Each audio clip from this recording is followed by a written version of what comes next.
100%. Isso não existe. Tá? Quando a gente trata de confiabilidade, nada é 100%. Se o chefe de vocês chegar para vocês e perguntar qual a confiabilidade do seu arquivo, você falar que é 100%, você está falando uma grande besteira. Seja ele para o analógico ou seja ele para o digital. Nada é 100%. Também, dentro dessa questão do estudo da confiabilidade, existe um elemento, um ciclo que a gente coloca aqui, que é baseado em causa e efeito.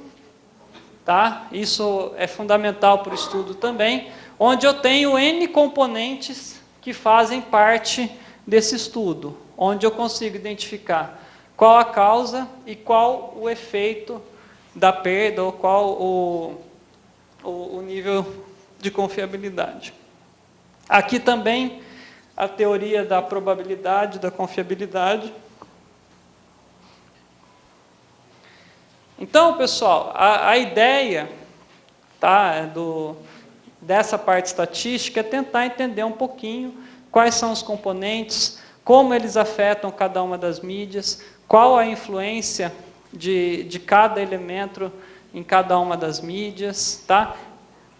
E aquilo que eu falei, pessoal, por mais que a gente tente chegar a uma conclusão que um CD dura 15 anos, dura 10 anos, um DVD dura 5 anos, dura 20 anos, dura 30 anos, tá? Isso vai ser sempre uma discussão insana, porque isso envolve N variáveis, tá? Que muitas delas não fazem parte do nosso dia a dia, ou muitas delas não fazem parte do nosso escopo.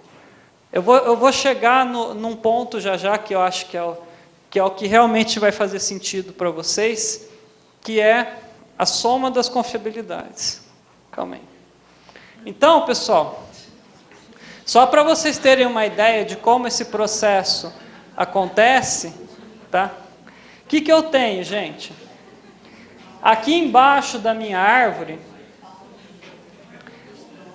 eu tenho as minhas variáveis, tá? Que são os elementos que podem influenciar a minha confiabilidade final.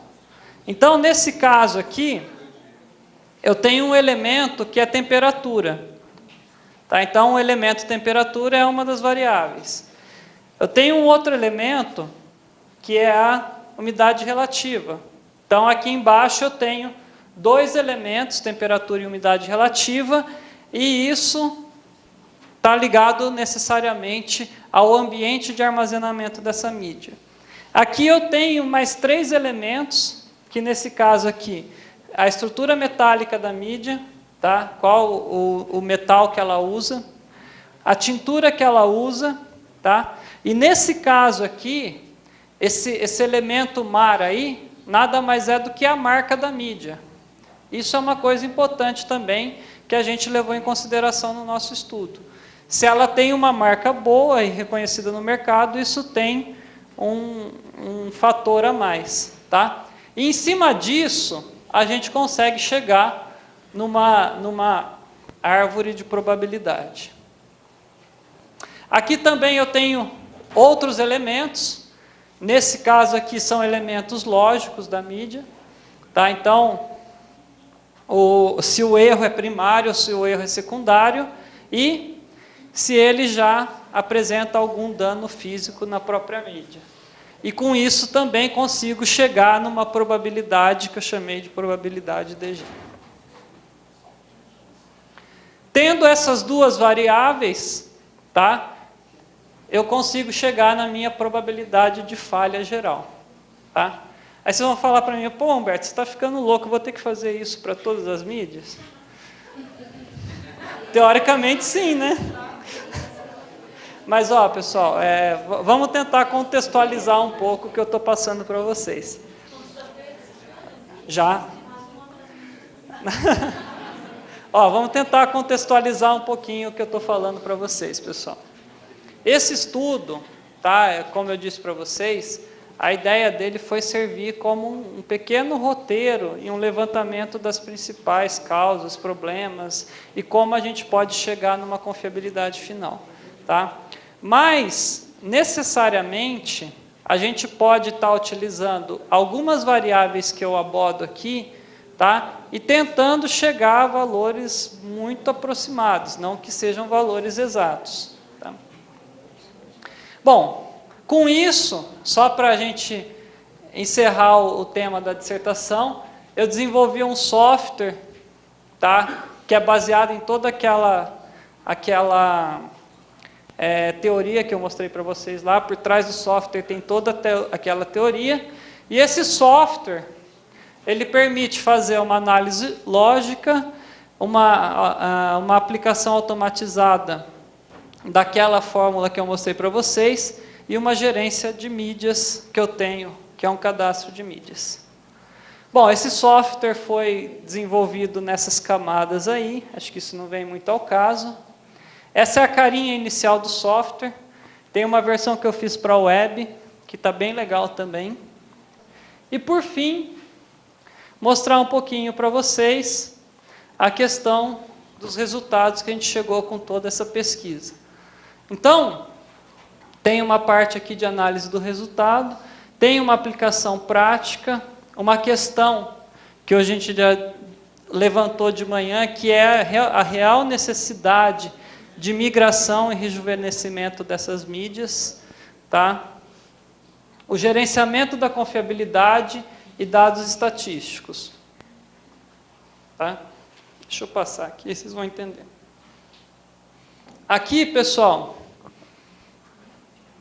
essa tabela aqui de baixo, ela é um dos gráficos de confiabilidade que o software gera. Tá? Então, esse gráfico, para eu conseguir ter um parâmetro, se ele estava adequado ou não, nós usamos um outro estudo de confiabilidade que foi feito por um laboratório norte-americano. Tá? Então, nós pegamos exatamente os parâmetros deles, apresentados por eles, e trouxemos para o software para estabelecer algumas considerações, algumas comparações. Então, aqui é uma comparação entre o gráfico original do laboratório americano e o gráfico gerado pelo sistema. Tá? Com isso, a gente conseguiu, pelo menos, entender a tendência de cada uma das mídias, se estava muito diferente da pesquisa deles ou não. Aqui também outra aplicação, também em relação às mídias. Percebam que esses são gráficos que demonstram a perda de confiabilidade ao longo do tempo em relação a essas mídias aqui. Ó. Isso aqui são mídias de teste. Então, nesse gráfico aqui, em determinadas condições específicas, a melhor mídia é essa mídia chamada de S13 aqui, que foi uma amostra que eu utilizei. Tá? Outros gráficos também, usando outros tipos de mídia, tá? Já determinando temperatura, umidade, coisas desse tipo. Não vou entrar muito em detalhes, porque senão não vai dar muito tempo também. Bom, então aqui, pessoal, o resultado do trabalho. Dentro das 247 amostras estudadas, tá? 40% já apresentavam defeitos físicos. 60% não apresentavam defeitos físicos. E nesse caso aqui é uma representação bem genérica, a média de idade das mídias era de 7 anos.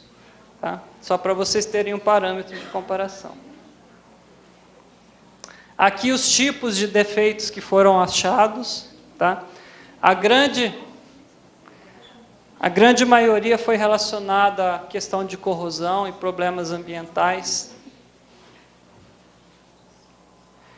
Bom, deixa eu só voltar uma coisa aqui. Ali já é o final, viu, pessoal? Pessoal, ó, deixa eu só passar uma coisa aqui para vocês que eu acho que é uma reflexão interessante. No mundo digital, principalmente quando a gente fala de suporte, tá? É aquela questão, quem tem um não tem nenhum. Tá? Então, mesmo que eu tenha um suporte armazenado, um suporte de excelente qualidade armazenado num ambiente de excelente qualidade, eu preciso ter outra cópia. Tá? Por quê? Porque caso aconteça qualquer coisa com aquele suporte ou ele tenha algum problema, a minha outra cópia garante a recuperação da informação e da documentação. E mesmo porque, pessoal, a grosso modo, o que determina a confiabilidade do meu acervo é a soma da confiabilidade da mídia número 1 mais a soma da confiabilidade da mídia número 2. Eu posso ter uma mídia com 95% de confiabilidade e uma outra com 97% de confiabilidade. A soma da confiabilidade dessas duas mídias vão elevar para 99,6% a confiabilidade geral do meu sistema.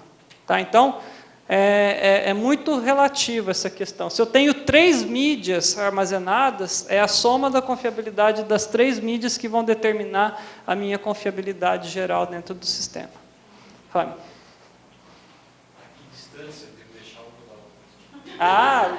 De preferência em prédios completamente separados, prédios... lá a gente tem um sistema de backup, onde além da gente deixar em prédio em outra instituição, as mídias armazenadas estão em cofres de segurança, anti-chamas, uma série de cuidados. Isso é fundamental. Sim, sim, com certeza. Bom, gente, e só para concluir aqui com vocês, por que essas tábuas apareceram aqui, gente? Aqui são as tábuas dos 10 mandamentos da preservação digital, que é o trabalho que eu estou passando bastante, tá? Então, quem tiver interesse depois em conhecer um pouco mais esse trabalho, pode estar me consultando, tá? Mas aí são os 10 mandamentos da preservação digital. No final da apresentação eu deixa eu só terminar aqui, peraí. Aqui são as pessoas que eu quero agradecer, que me ajudaram muito nesse trabalho. Tá? Em especial o meu orientador, que é o professor Paulo Solero. E aqui tem o meu e-mail para contato. Caso vocês queiram entrar em contato comigo, podem ficar à vontade. Acho que é isso, pessoal. Humberto, deixa eu só tirar uma dúvida. É evidente que toda a produção dessas mídias, desses suportes, eles estão canalizados para um mercado de consumo que não prevê a preservação. Existe alguma iniciativa dos fabricantes de criar algum tipo de mídia que atenda instituições como arquivos nacionais e estaduais, ou instituições voltadas para a preservação de acervo, ou mesmo para empresas? Então, existiu essa iniciativa, principalmente com as mídias de CD, que eles inventaram mídias que eles chamavam de mídias arquivísticas. Tá? Só que essas mídias arquivísticas, elas perderam sentido depois, porque as pessoas, primeiro, viram que é muito caro você comprar uma mídia dessa e que ficava mais barato você ter um sistema redundante de armazenamento ou um sistema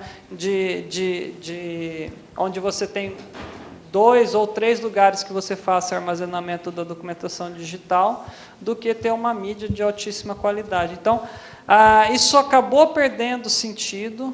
Tá? Não que as mídias não devam ser de boa qualidade, a gente tem que tentar identificar uma mídia que tenha uma boa qualidade, que tenha uma estabilidade no mercado, mas é fundamental a gente ter essa redundância, porque é essa redundância que realmente vai garantir a confiabilidade dentro do acervo. Tá? Humberto, uma questão que também eu vim até com uma certa expectativa de escutar um pouco mais sobre você também, quando se trata dessa questão da preservação digital, é também associada aos próprios formatos que são utilizados para preservar os documentos que são produzidos, né?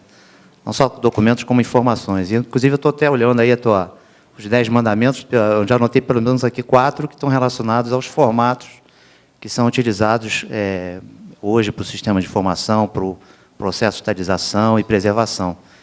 Como é que você vê essa questão dos formatos. A gente sabe que tem estudos, tem padrões internacionais que determinam formatos, abordagem de formatos para preservação por um longo período, mas como é que você vê isso nesse contexto aí do teu trabalho, de também ver a parte de mídia para que esses formatos sejam colocados? Tá. Em relação aos formatos, isso é uma outra questão também, principalmente na outra apresentação eu abordo muito essa questão, mas é o seguinte, quando a gente fala em formato padrão, a gente tem um problema sério que é a concorrência de mercado. Tá? Então, existe uma série de problemáticas aí que a própria concorrência acaba enforcando ou acaba descontinuando alguns padrões. Tá? Agora, existe também, ao mesmo tempo, uma continuidade, tá, dessa questão arquivística, e algumas empresas já estão desenvolvendo padrões abertos, que é o que a gente realmente recomenda para essa questão da preservação, e esses padrões abertos já estão começando a se tornar normas mundiais, internacionais e até normas ABNT aqui dentro do Brasil. Tá? Tendo como referência, nós temos o próprio PDF-A, que já é um formato bastante interessante para a questão de armazenamento, o ODF, que já está entrando no mercado também, que é uma norma ISO. Tá? Alguns outros formatos que a gente utiliza para preservação, que é o TIFF, para no caso de imagens, tá? O TIFF ele tem uma especificidade bastante interessante, que cada ponto, cada bit realmente representa uma informação que a gente pode ler essa informação mesmo sem ter hardware e software, só tendo a estrutura a receita de bolo do TIFF, você consegue representar essa documentação em outra forma. Tá? Então, a questão dos formatos, qual a tendência hoje?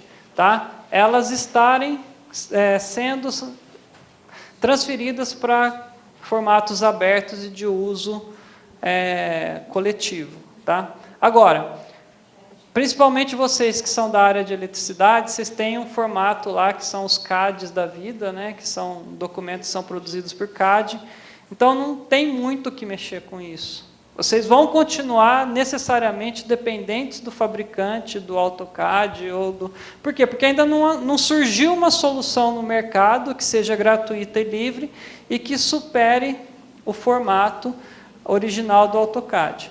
Você tem alternativas que imprimir essas plantas de engenharia em PDF, em imagem, mas o formato de manipulação, de tratamento da imagem, ainda continua sendo representado pelo próprio fabricante. Isso não tem como mexer muito, não. Não temos alternativas. Quer dizer, que, adicionalmente, para qualquer questão de preservação que existe, também teria que ter uma política, quer dizer, uma abordagem também de, periodicamente, ficar avaliando os formatos que estão sendo utilizados para ver se tem compatibilidade ou não, porque eu trato para um processo de engenharia lá e observo que nem sempre um produto do mesmo fabricante mantém total compatibilidade com os formatos. O CAD é um exemplo.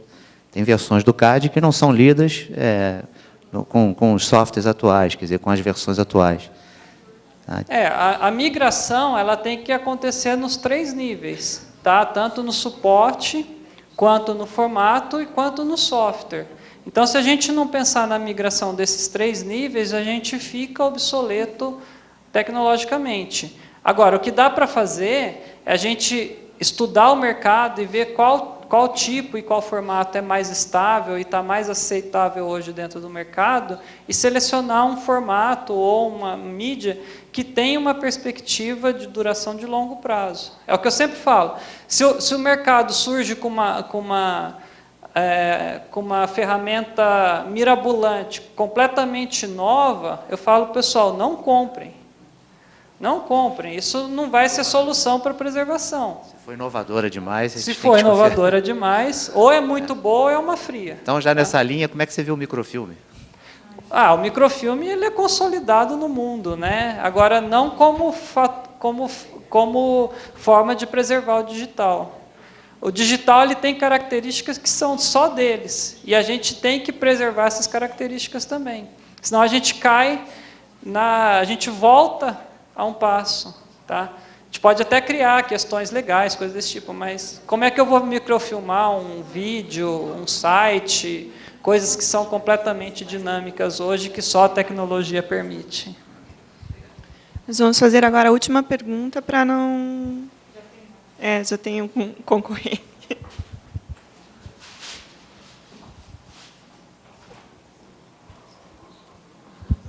Até passa a pergunta, só queria complementar que dentro do TIFF, até a AutoCAD, mesmo a Autodesk, ela é toda preparada para que tu consiga importar arquivos TIFF para sobre eles tu editar em layers diferentes. Exatamente já prevendo, eles já têm uma maturidade nesse sentido. A minha pergunta seria no sentido de das mídias para ser preservada com mais garantia, e que, na verdade, a gente pensava em filmes, em películas, em microfilmagem, e que está sendo gradativamente abandonada. E com a degradação das mídias, eu até hoje, não sei se estou viajando, mas me parece que com a alta tecnologia que se tem hoje, possa ser resgatado o vinil por causa das altas frequências que conseguem os equipamentos de tecnologia já filtrar essas frequências e ter em cima de bandas de frequência bem diferenciadas, tu pode uma gama bastante significativa de informação tu guardar sem ter grandes tecnologias ou na verdade seria uma segunda geração depois da microfilmagem, agora vem o vinil. Seria possível? Como é que? Olha, eu enxergo da seguinte forma. Hoje, nós temos acervos que eles estão em mídias como vinil, em mídias como fitas magnéticas, coisas desse tipo, porque eles estão se perdendo.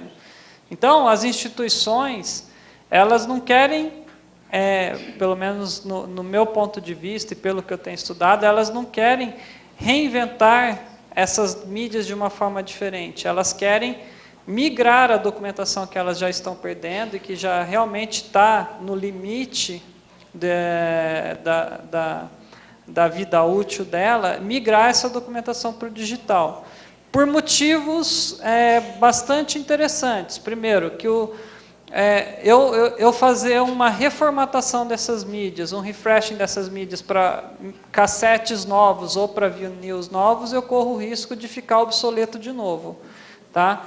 E o digital ele vem com uma característica de deixar um pouco mais barato essa questão da reprodução e de levar essa documentação ao longo do tempo. Então, muita gente fala, digitalização não é preservação. Tá? Tem gente que fala, digitalizar não é preservar, mas em alguns aspectos, digitalizar é preservar. Tá? Eu tenho vários casos. E eu trabalhei num projeto lá no Rio de Janeiro também, com uma instituição, que os caras falaram, se eu não mexer nisso agora, eu vou perder. Então, qual a solução? Vamos digitalizar tudo. Tem perda de frequência? Tem perda de informações importantes? Tem, mas antes perder uma frequência, alguma coisa, do que perder, de fato, aquela informação e aquela documentação. Agora, até que ponto o digital substitui um vinil ou substitui uma mídia magnética? Eu não sei, tá? Eu não sei porque tem estudiosos que realmente falam que atinge uma frequência Y lá que o digital não é capaz de fazer isso. Não sei, será que realmente não é capaz ou o pessoal da TI não teve interesse ainda em atingir esses níveis? Então, eu acho que são questões fundamentais, mas hoje o que a gente percebe de fato é que a digitalização de fitas e bolachões e LPs estão sendo a solução para a preservação desse material.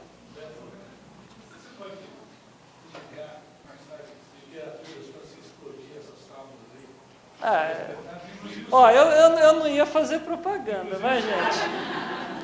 Mas, esse tá no livro, tá? A gente... esse é um livro que eu, o Vanderlei e o Renato Tarciso, nós escrevemos em conjunto. onde a primeira parte do livro fala sobre preservação digital, tá? E é exatamente os 10 mandamentos aí que eu estou mostrando para vocês, tá? Chama Arquivística, Temas Contemporâneos, tá? O Vanderlei Batista dos Santos é o organizador. Tem a minha parte aqui dentro que fala sobre os 10 mandamentos e a preservação digital. E tem o Renato Tarciso, que ele aborda basicamente a questão da classificação. O Vanderlei fala de gestão do conhecimento, eu falo sobre a preservação e o Renato fala sobre classificação. É muito bom, viu, gente? Recomendo para todo mundo. Pessoal, o pessoal está falando aqui, eu vou voltar por aqui ainda. Você podia falar para nós sobre nuvem digital? Nuvem, armazenamento em nuvem. A gente, essa questão do armazenamento em nuvem, principalmente quando a gente pensa em arquivo, é o seguinte: você gostaria de deixar o seu arquivo na mão de outras pessoas? Então, eu acho que isso responde a nossa questão. Tá? Por quê? Você não tem a confiabilidade, a não ser que você estabeleça uma relação de confiança com a outra instituição e essa relação você realmente confie. Mas a questão da filosofia do armazenamento em nuvem nem sempre está ligada à relação de confiança. Tá? Não sei se você já chegou a dar uma pesquisada. Mas a grande questão eu vou usar a internet como forma de preservação, coisa desse tipo, pode até funcionar, mas pensando em acervos institucionais, permanentes, coisas desse tipo, como é que você vai deixar um acervo permanente da sua instituição na mão de outras pessoas, gente? Isso é um tema de reflexão muito grande. Não sei se responde a sua questão. Pessoal, obrigado por tudo, foi um prazer estar aqui com vocês.